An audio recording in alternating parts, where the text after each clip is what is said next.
вечер. В эфире «Заман». 17 марта, 1114-й день аннексии Крыма. Сегодня в программе. Боевики инициируют референдум о присоединении Донбасса к России. 100 миллионов гривен залога и электронный браслет на ноге. Главный фискал страны на свободе. Я як ніколи не збирався нікуди їхати, так ніколи нікуди і не збираюся. Животные в зоопарках Зубкова в Крыму на грани голодной смерти. Нас выживают, ну а мы выживаем.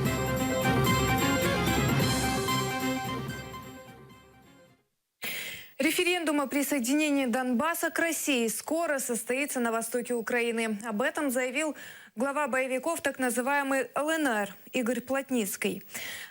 Результаты выборов будут такими же, как и в Крыму 3 года назад. Об этом Плотницкий заявил журналистам РИА Новости.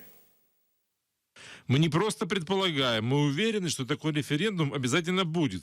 Конечно, будем его инициировать, но всему свое время. Ведь в самом начале стоял вопрос, чтобы сразу пойти по пути Крыма, чтобы мы вошли в состав Российской Федерации, но получилось немножечко по-другому. Но этот вопрос никогда не снимался.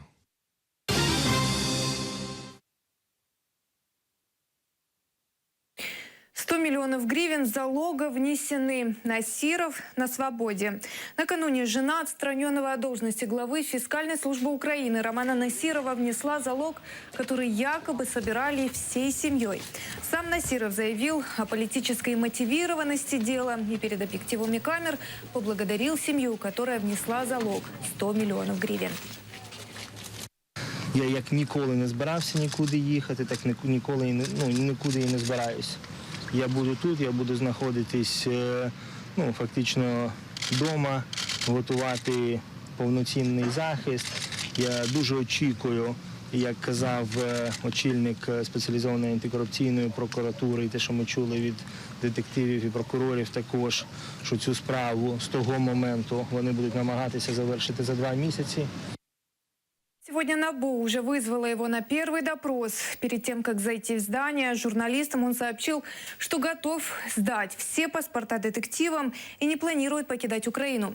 Также опроверг информацию о наличии гражданств Венгрии и Великобритании.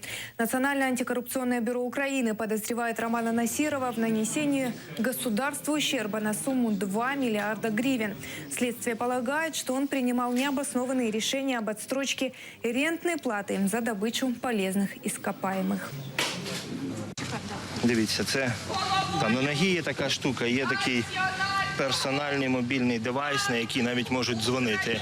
Покажи на камеру, будь ласка. Дивіться, я думаю, вже їх бачили багато разів. Тобто іменний, персонально на мене, скажу, можуть зателефонувати.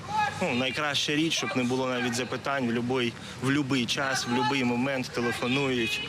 Я відповідаю, якщо там не в душі або щось десь, завжди зі мною тепер. Згідно КПК, підозрюваний порушить хоча б одну з умов, з обов'язків, які покладені судом. Застава ця звертається в дохід держави в державний бюджет. Тобто це автоматично зараховується в дохід держави. Якщо запобіжний захід припиняє свою дію, то згідно КПК і підозрюваний не порушив жодного разу викладених умов, вказана застава повинна бути йому повернута. На Чонгаре открыли 150-метровую телерадиовышку для вещания на Крым. Ее установили неподалеку от админграницы с оккупированным полуостровом для возобновления вещания украинских телеканалов и радиостанций. Информационная война за вещание на оккупированных территориях продолжается. На админгранице Херсонской области и Крыма торжественно запустили в эксплуатацию 150-метровый ретранслятор. Строительство начали в ноябре, и уже сегодня теле- и радиосигнал транслируют в радиусе 100 километров. А що стосується програм, які мають вироблятися і будуть вироблятися, я сподіваюся, українськими радіостанціями і телеканалами, то це буде залежати від них. Але знаю, що Національна рада з питань телебачення і радіомовлення буде пришвидшувати процедури конкурсу для тих телеканалів і радіостанцій, які будуть мовити з цієї вежі. Тут, скажімо так, була біла пляма на території України, не було українських програм радіо, телебачення. Ми запропонували Національній раді і обласній адміністрації, що ми можемо тут зробити такий інформаційний центр. І Національна рада нас підтримав губернатор. Ну, в результаті от ми збудували таку споруду. І тепер вже є тут і радіо, і телебачення. Сама вежа побудована і будуть будуватися інші інфраструктурні об'єкти для того, щоб ми забезпечили, використовували всі доступні можливості для донесення сигналу в Крим. Супутникове мовлення – це одна історія, інша історія – це FM, це ефірне, наземне мовлення. Також сьогодні ми починаємо тестувати цифрове телебачення. Я хочу, щоб зрозуміли всі журналісти, і не лише ті, які будуть мовити з цієї вежі, а всі ті, хто мовить в інтернеті і хто мовить через супутник. Вас дивляться в Криму. Від вас очікують кожного вечора такої інформації, яка б цим людям надавала б натхнення, яка б надавала їм силу. Вышка транслирует цифровой сигнал, который будет намного сложнее заглушить оккупантам. И уже в ближайшее время жители Крыма смогут смотреть до 30 украинских телеканалов. Специально для АТР Лидия Полянская, Асан Иминов, Заман, Чангар.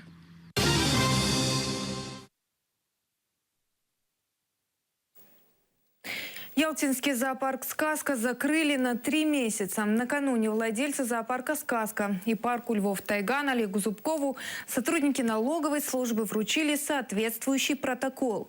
Причина закрытия – Ялтинский зоопарк с июля прошлого года якобы продавал входные билеты, на которых не указывались реквизиты, отпечатавшие их типографии. Зубков считает, что сафари-парк «Тайган» в Белогорске вскоре ждет та же участь, а животных ждет медленная смерть. Мы очень надеялись, что выйдем из этого административного болота, из этой украинской трясины, которая, может быть, нам не совсем нравилась. Но по прошествии 3 лет с позиции собственного опыта, сегодня можно сказать с уверенностью, что мы лишь поменяли болото. Но нас не ценят и не уважают. Мы обслуга власти, которая должна знать свое место. Моя крымская весна еще продолжается. Нас выживают, ну а мы выживаем. Крым не мой. В Санкт-Петербурге в 3-ю годовщину аннексии полуострова провели несколько одиночных пикетов. Люди по очереди выходили с плакатами на Невский проспект. Активисты настаивают на том, что Россия должна соблюдать международные права. Все хорошо. Интересно. Кого это мы чего украли? Добрый вечер. Нет, мне не нужен. Но мы не воровали, это наш Крым. Крым, он был российский. Конечно, мы из-за него стали похуже жить материально. Но Крым вообще российский. Мы ни у кого ничего не воровали. Иди своей дорогой, иди, все. Это надо мужество иметь, чтобы вот так вот стоять, да. Христина «Крымское соло». В Киеве состоялась премьера фильма об 11-летней пианистке из Крыма Христине Михайличенко, которая вместе с семьей переехала в столицу Украины сразу же после аннексии полуострова. Создатели фильма – проект «Радио Свободы. Крым Реалии». Съемки велись дома, на репетициях, в школе и на концертах. Христина Михайличенко – лауреат многих украинских и международных премий. Известна и в Европе, и в США. Якщо станеться, що в якомусь майбутньому ми купимо інструмент, це буде приклад української мрії, і як це можна, і як це добре, як це треба робити. Розумієте? Бо я не хотіла збирати гроші на інструмент благодійністю, або, знаєте, як, наприклад, збирають людям на війну, або хворим дітям. Я хочу, щоб це було справжнє меценатство. Доля цієї маленької кримчанки, чарівної дівчини, сонячної дівчинки, вона якраз показує, що попри драматичні події, які відбуваються, попри трагічні події, ми здатні йти вперед.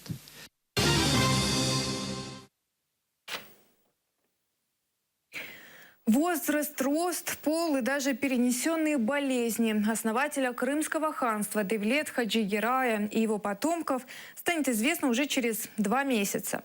В Турции начались исследования биоматериалов, взятых из бахчисарайского мавзолея Дюрбе Хаджи-Герая.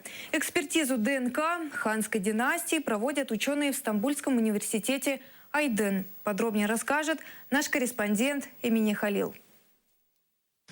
Более 500 лет назад в Бахчисарае на территории поселка Салатчах была возведена надземная часть мавзолея Дюрбе. Здесь захоронено 18 членов ханской династии, среди которых основатель Крымского ханства Хаджи Гирей, строитель памятников Салатчаха Менгли Гирей, основатель Бахчисарая Сахиб Гирей. В 2003 году археолог Алия Ибрагимова инициировала проведение исследования гробницы. Уже через 5 лет необходимые биоматериалы транспортировали в Турцию. Сегодня, собственно, начались работы над генетической частью исследований биоматериалов из Дюрбе хана Хаджи Гирая. У нас проведена архитектурно-археологическая часть. Теперь у нас будут архивные исследования с Хали Нурханом, музей Топкапы и в Большом турецком архиве государственном. В итоге будет написана книга. Книга будет состоять из историко-архивной части, искусствоведческой и медицинско-генетической научной части.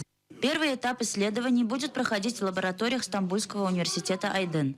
Наследственная информация заключена в молекуле ДНК. Процесс расшифровки этих данных сложный и крайне дорогостоящий. Расходы на исследование крымской гробницы взяла на себя официальная Анкара.